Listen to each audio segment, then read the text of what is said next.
മനുഷ്യനെ കാലെടുത്ത് കുത്താൻ നിവൃത്തിയില്ലാത്ത വിധത്തിലാണല്ലോ ഈ സ്വാമി ഇവിടെ ഗ്രില്ല് വരച്ച് വെച്ചിരിക്കുന്നത് എന്ന് വെച്ചാൽ മനുഷ്യൻ നടക്കണ്ടേ? വേണ്ട, ചവിട്ടണ്ട. ഇതല്ല, ഇതിനപ്പുറം ചാടി കടന്നവനാണ് ഈ KK ജോസ്. തോം തോം തോം തോം തോം തോം അങ്കനമാ മൗലിമണി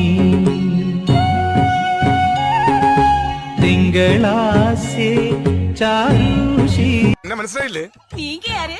ഇതെന്നാട്ടോ? മയിലാട്ടോ പാത്രികെ, പുലിയാട്ടോ പാത്രികെ, ഇതെന്നാട്ടോ? ഇത് മാർഗം കളി. മാർഗം കളിയാ? ആ, ഒരു മാർഗം ഇല്ലാണ്ടാവുമ്പോ ഒരു കളി കളിക്കൂലേ, മാർഗം കളി. വെള്ളം വെള്ളം വെള്ളം. ദാസപ്പോ എന്നെ ശരിക്കൊന്ന് ശ്രദ്ധിച്ചേ. എന്റെ പെരുമാറ്റത്തില് എന്തെങ്കിലും പന്തികളുണ്ടോന്ന്